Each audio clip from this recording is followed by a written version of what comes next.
it felt good. It was a blur, for sure. It's like the gun went and then all of a sudden we were at the finish line, but that's the final for you. Definitely exactly how I wanted to, so yeah, I'm pleased with my stretch so far. It was kind of a busy few days, you know, heat semis yesterday and then final today. It was a long weekend. I'm glad it's over. Yeah, the hardest part of these championships is the heats and semis. It's a really big day and you have to navigate it in a clever way.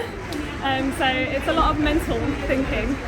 So that final's just send it and just like let go and just run. So I enjoyed that, but I definitely was feeling the nerves beforehand. And are you looking to Europeans next? Yeah, looking forward to European relays.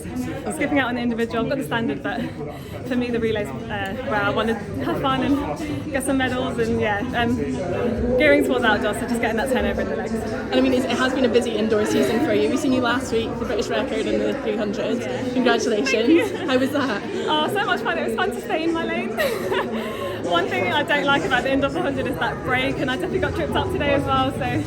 So much to think about, but that 300 was just so much fun, just running from gun to tape.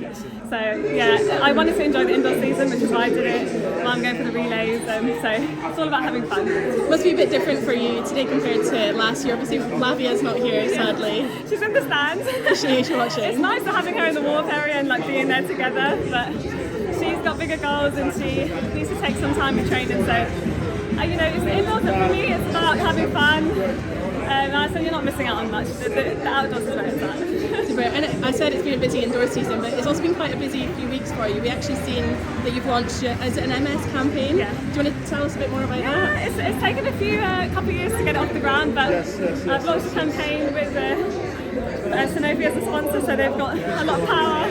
One of the things we're going to be doing is going into the House of Commons and really being that voice for people with MS. There's a lot of barriers to living with MS, and if I can raise some awareness with the platform that I have, then hopefully we can make life easier for those living with MS. So I'm looking forward to that. That'll be in November. I'll be much more nervous for that than these races. But it's something we definitely need to talk about more, and I'm glad to be one of the voices that is speaking about it more. Something that kind of you've always wanted to do. It must be quite nice to actually now see it all coming together. Yeah, it's been a lot behind the scenes, you know.